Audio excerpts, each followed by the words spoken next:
Hi everyone, Happy New Year and welcome back to Ryan's Garage.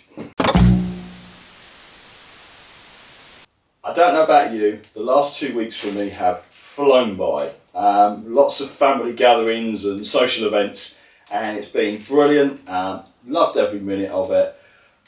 Just beginning to slow down now, and I've got a little bit of time now around the end of year just to come back in the garage, slow down, work on the bike, get some stuff done.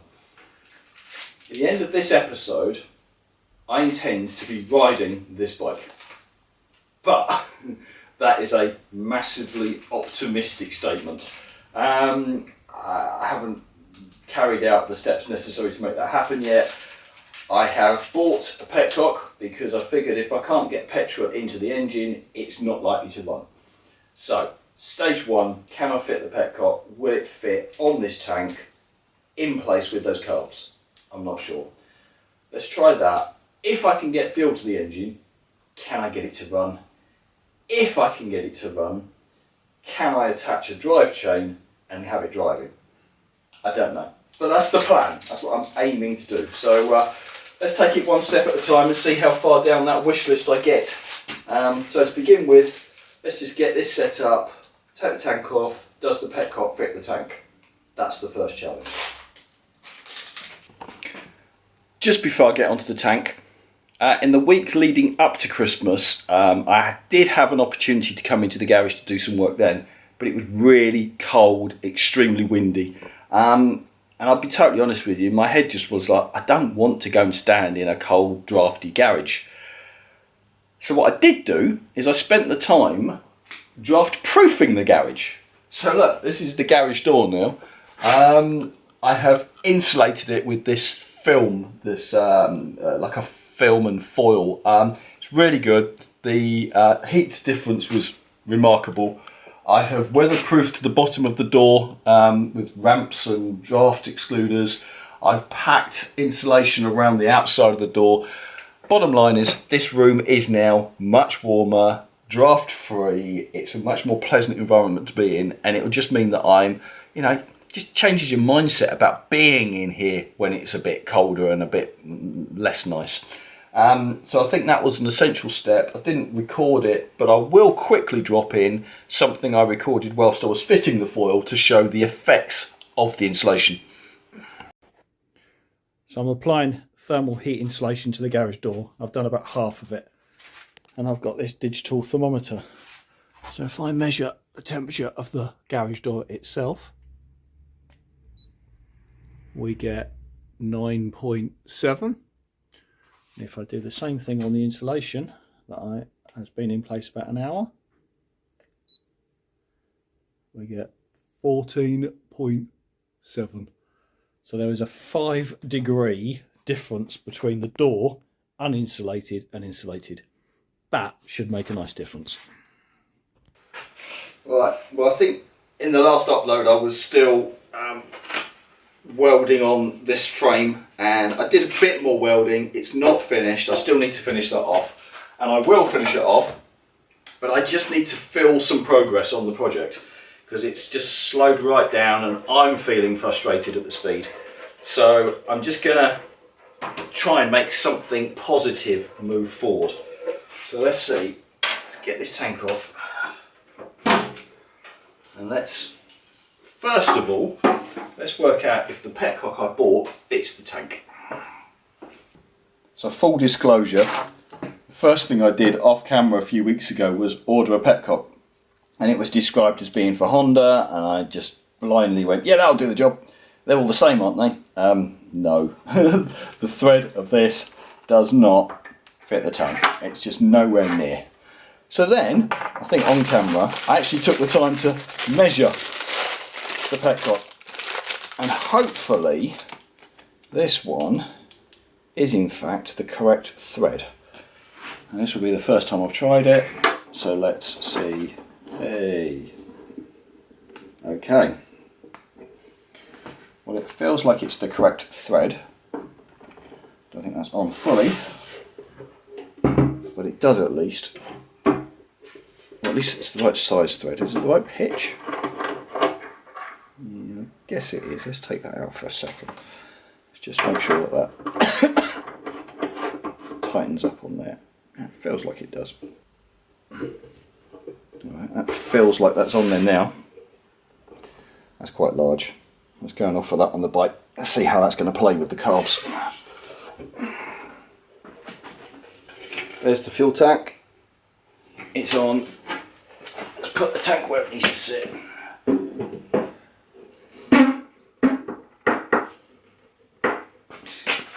And it's hitting.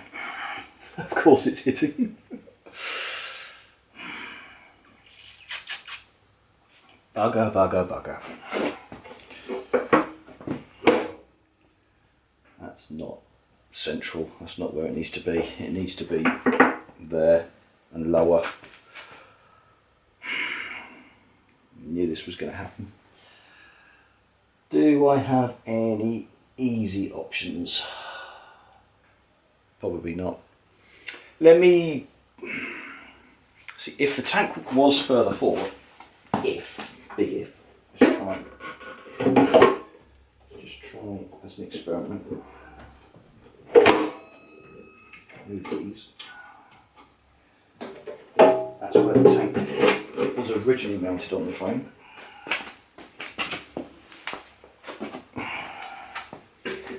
So where it was originally mounted on the frame, it clears.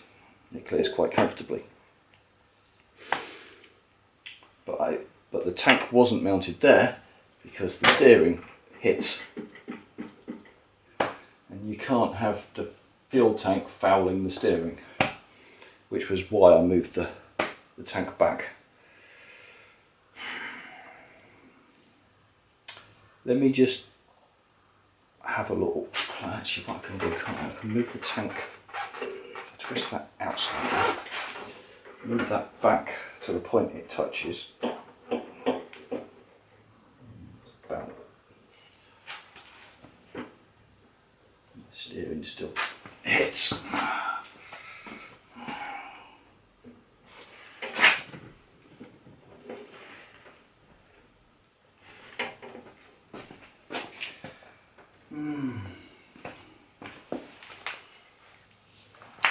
So can I move where that Petcock is in relation to the tank? Can I move this? Can I move that forwards? I'm sure it can be moved. The question is, can I move it? And the answer is probably no. Let me just stop, pause, look, think. I'll come back. Right, with a clear head, I think I'm making a mistake. I'm going to have to grab the bull by the horns and get on with it. Moving the tank forward is a compromise because it hits up here. It also messes up the seating position. It means I've got to reattach this. None of that's difficult, but it's all a compromise to overcome this problem. And this problem is easily resolved if that connector was further forward. And this is, it's metal. Of course it can be cut, it can be welded. Can I cut and weld it? I can cut it and I can try and weld it. And if I fail in welding it, well, I can try again and again. And if I really can't weld it, I can pay someone else to weld it. I think I've got to get on with it. I think I've got to just do the job that I don't want to do, which is cut into this tank, because the whole bike is around this tank and I can't screw it up. I've got to do it. I think what I'm going to do is I think I have to cut this section out here and then either flip it or move it forward and weld another patch in. So I'm going to look carefully at the construction here and see if I can cut like a rectangular section out and then rotate it and put it back in again. Let me start planning up where I would need to cut and how I'd need to cut. I think that's going to happen. Okay, so this tank is now firmly bolted back in place, and this is the petcock I need to fit. And if I offer it there, it can up slightly, so that is exactly where it needs to be, which is from that side to that side. It's 20 mil. It wants to be 20 mil towards the front.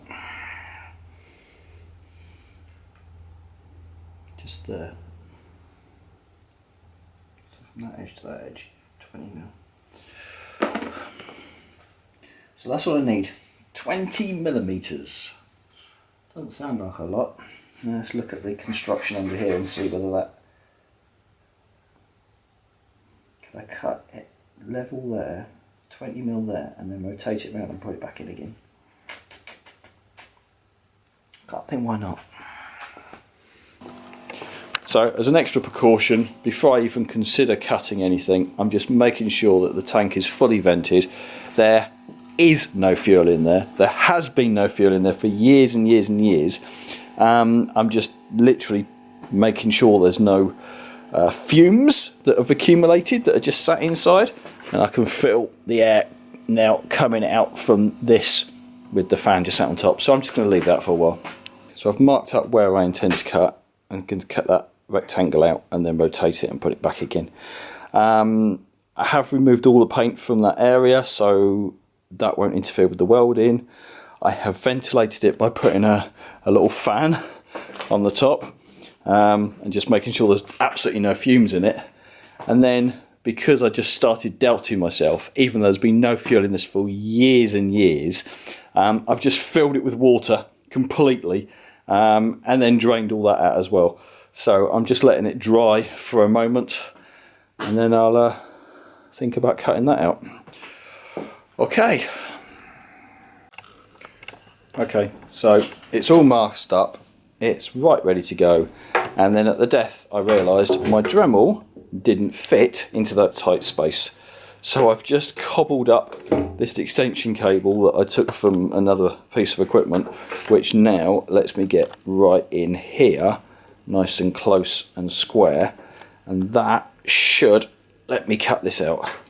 So with that all now set up and prepped, I'm going to see if I can get that sorted and use this now to cut this out nice and neatly. Well, there's no going back now. That is cut out. So my plan is to rotate that now and then weld that back in there. Okay, magnets and hope. Okay, so that is the piece of metal flipped and just held in place with a magnet. So I don't think I'm going to have too many difficulties down here, but of course you've got the thickness of the cut, which has been doubled because of both sides. So you've got a nice gap down the back here, which I am thinking that is going to take some filling. Maybe I can put something in that or over that. I'm not giving up. I'm still confident I can achieve this, but of course I hadn't thought about the thickness of the blade that I've just cut with. Okay, right, let's just start tacking this in place and taking it from there.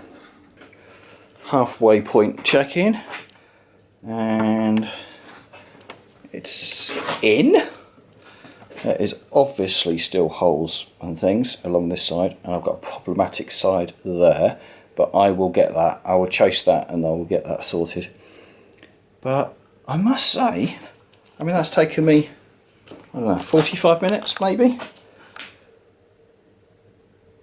I'm optimistic that's going to work. You know, of course I know there's going to be pinholes, but I can test that with water to the point whereby I'm confident there's no pinholes.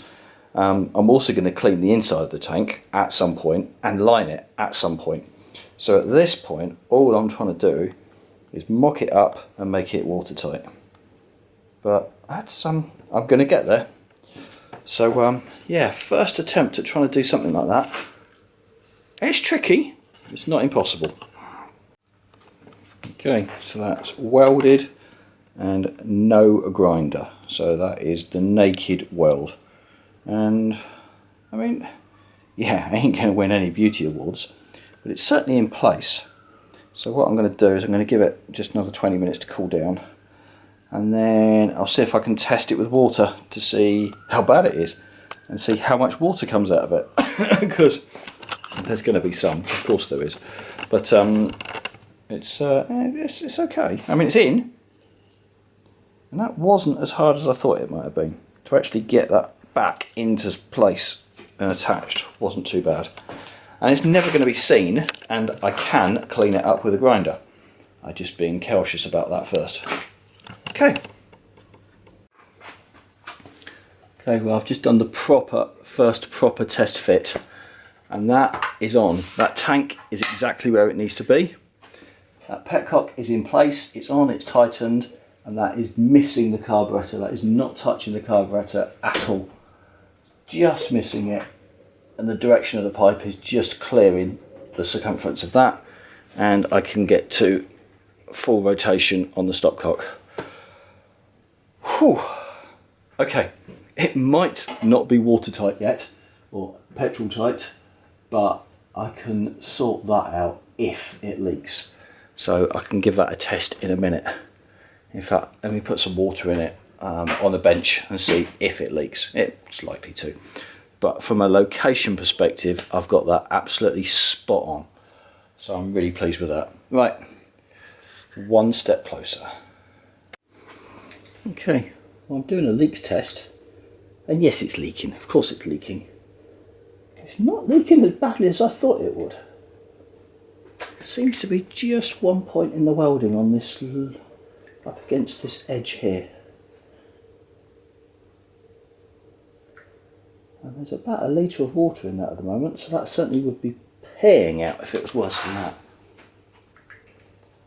So I think I've got one leak.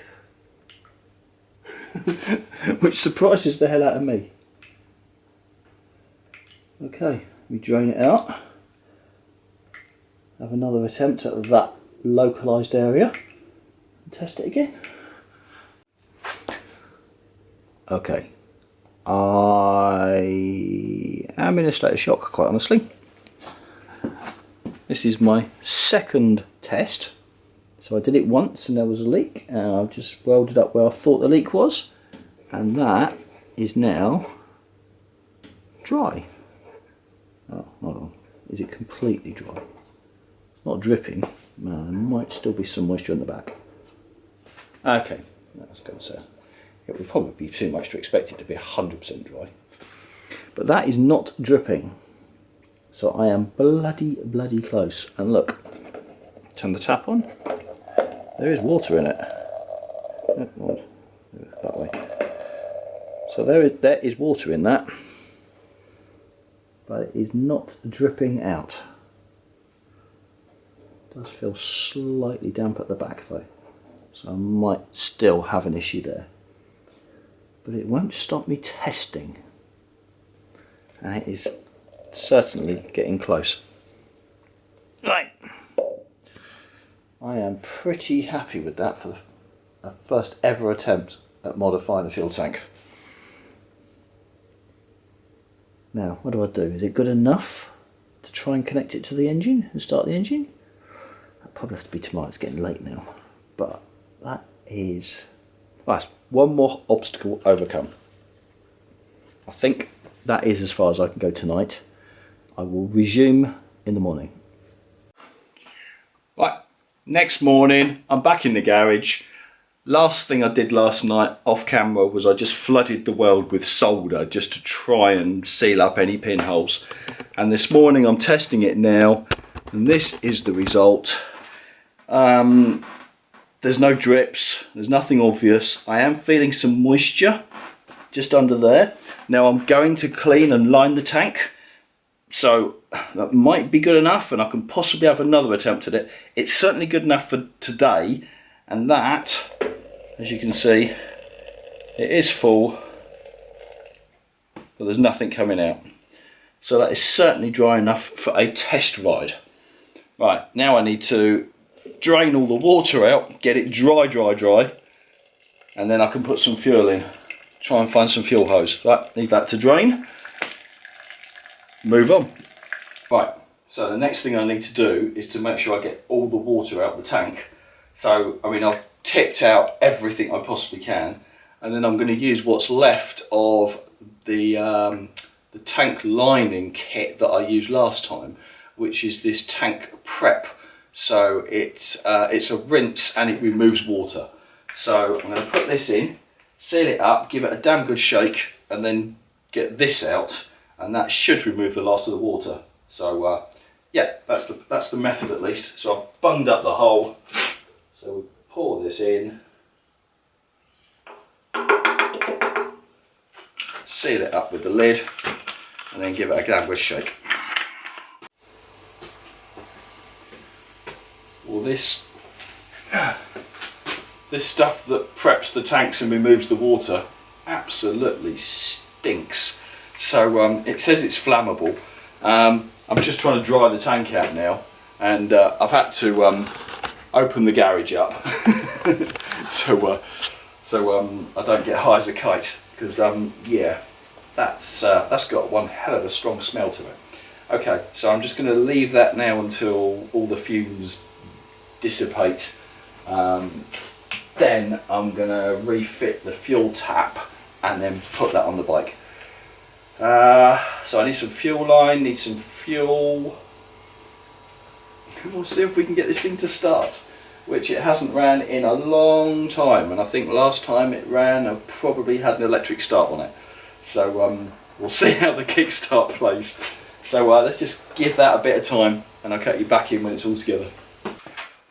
Okay, tank is on, petcock's in place, fuel line's in, cable tied the, the wires out of the way, bolted the seat on.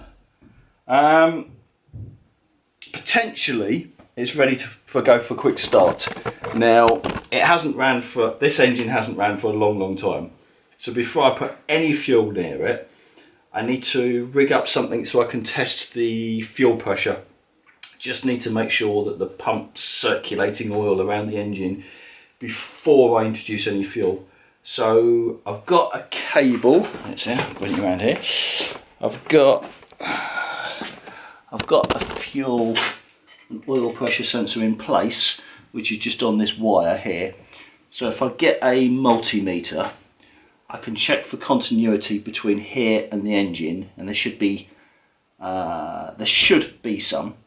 And then when the pressure builds, the continuity should drop out. So let me get a multimeter and check that.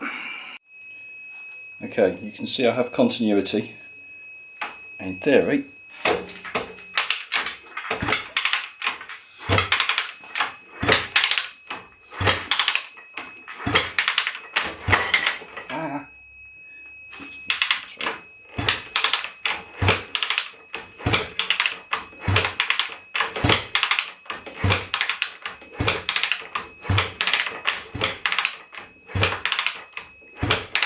go. If I stop and wait, that should come back.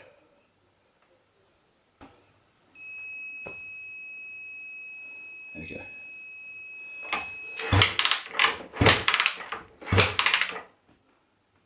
Open circuit.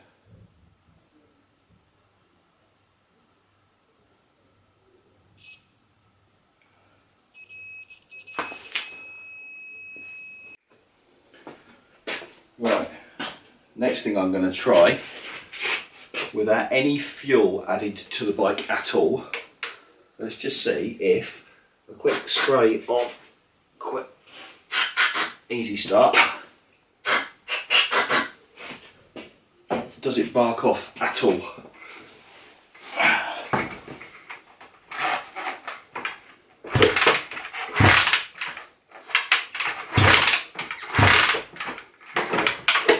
Might need to tighten the handlebars up.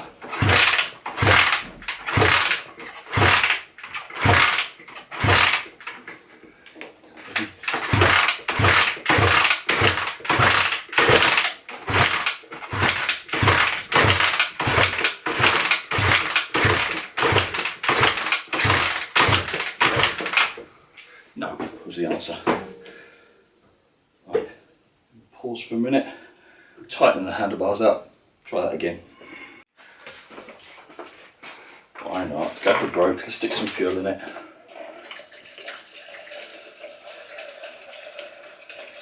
What's the worst thing that can happen?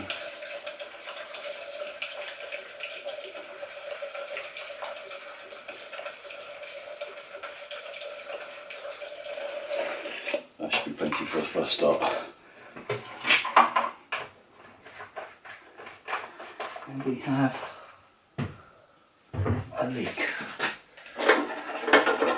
From where? From the tap itself.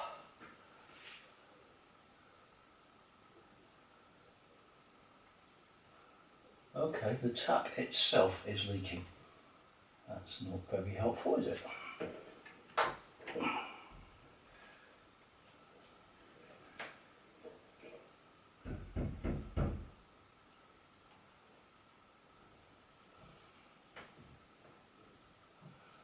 Maybe I've accidentally unloosened it.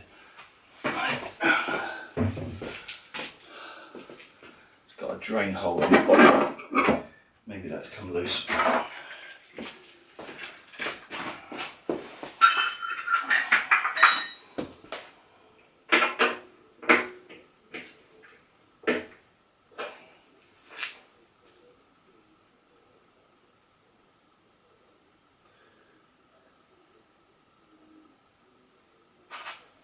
That's not helpful.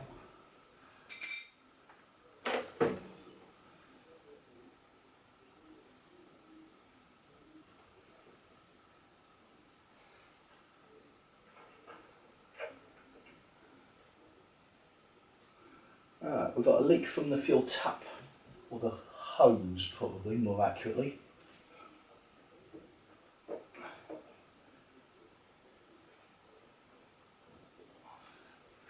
We should have filled the carbs up anyway. Right, we can look at that in a bit. We can look at that in a minute. But in theory, the carbs should have some fuel cap. Where's the fuel cap? Fuel cap.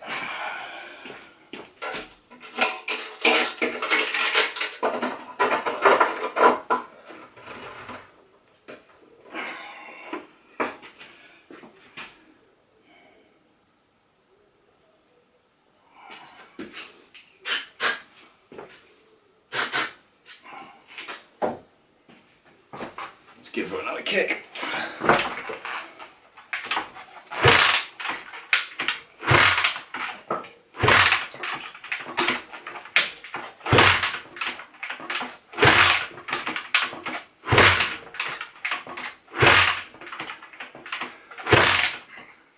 Let's reposition you.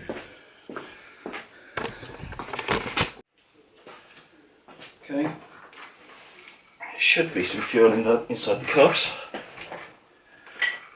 Should, in theory, fire off. Come on, baby.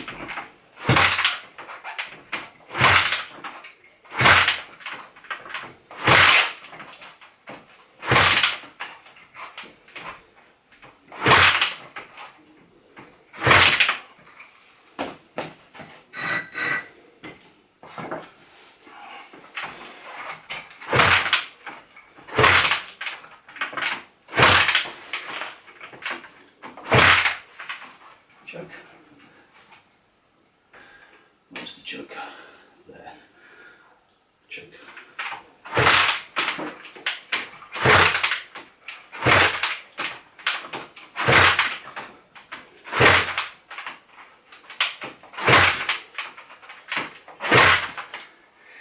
Now it's got no battery, no ignition switch. All of that's been wired out. She absolutely should fire off. Absolutely should just fire.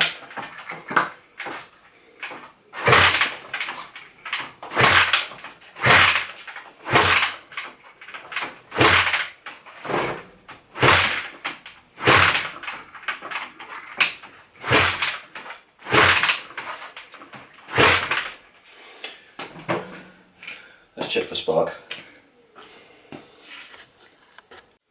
Right, let's see if I can see any spark.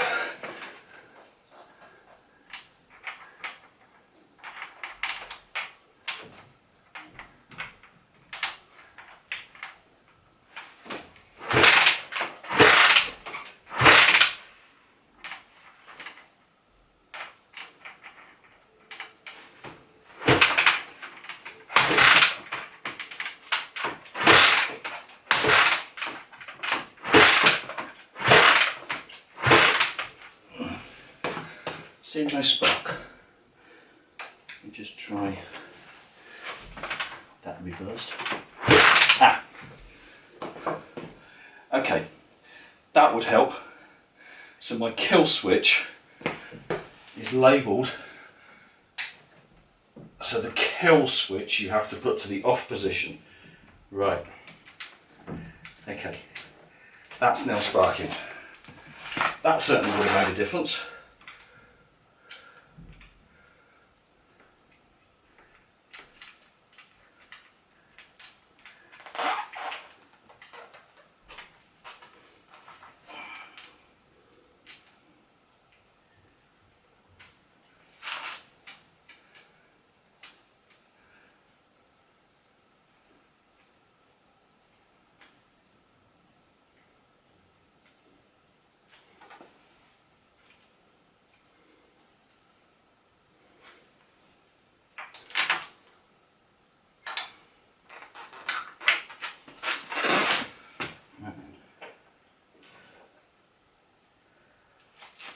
Now let's try it with a known spark.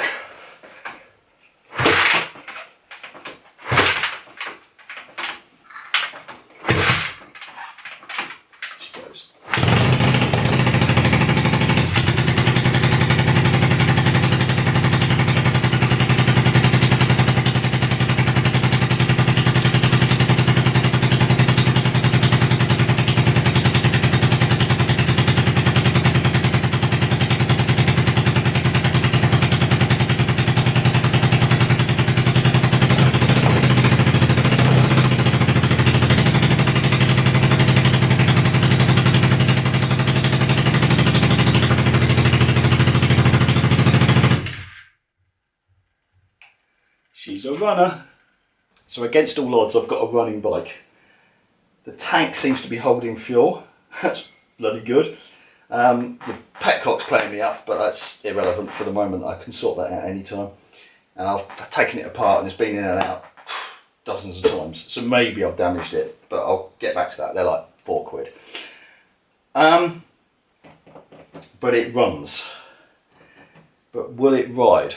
So, theoretically, the only thing stopping me from riding this, at least on the driveway, is a chain. But I don't think it's quite that simple because I haven't got a chain that I've bought for this bike. And I thought to myself, oh, I'll just borrow it off the Super Dream. The Super Dream's got a different pitched chain on it.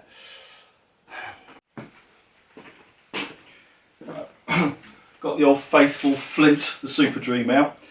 I haven't ridden this for months and months and months, but it just sits in the corner. It just looks like a faithful old dog. I wonder if it's going to behave. What do you reckon?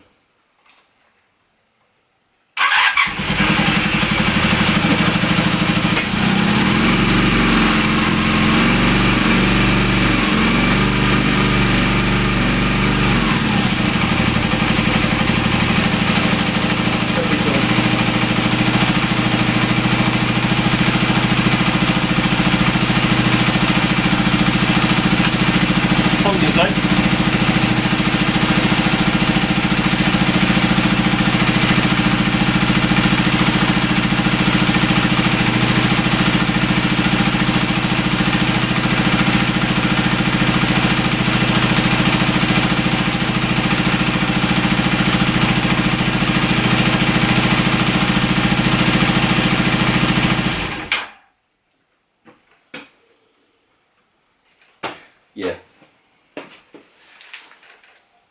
When they work, they do just work. Now, let's have a look at this sprocket.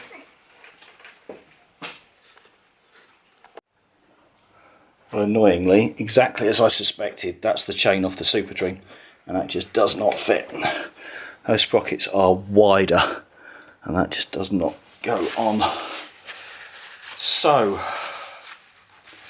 I'm going to either need to get another chain or change the sprockets.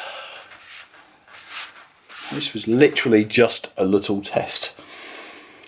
Let me give some thought to what I can do. I'll check my stock, see if I've got another sprocket, but I think it's the same on the front as well. In fact, let me just double check, then I know I'm in the same position and I've got matching sprockets and the wrong chain. 1 second. Right, so I've hit a hard stop for today. My problem is that the Super Dream has a sprocket which is 2/8 or 1/4 of an inch wide. And that's fine, and it's the same on the front sprocket, rear sprocket, obviously, and the chain. So that's a matching set. And I thought I could borrow the chain.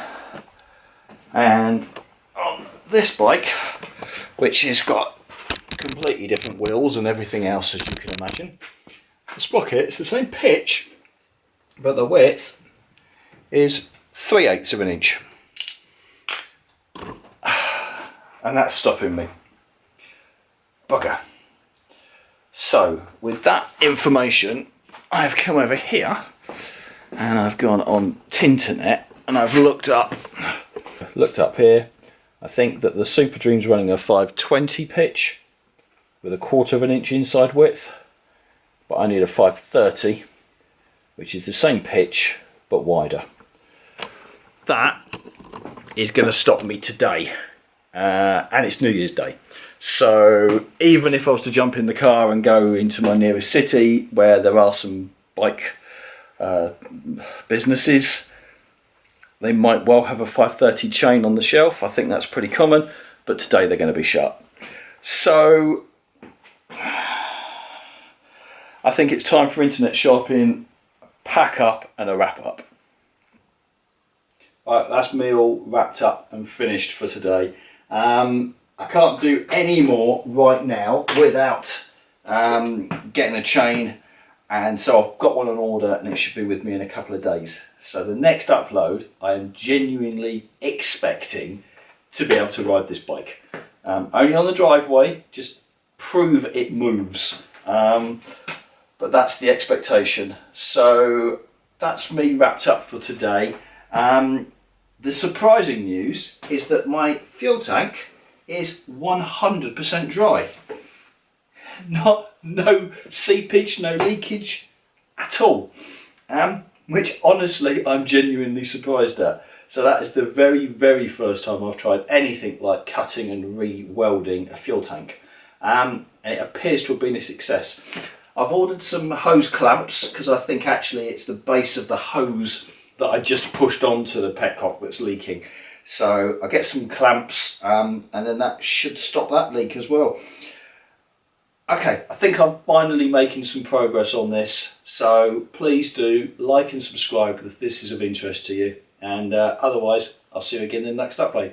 Cheers. Bye for now.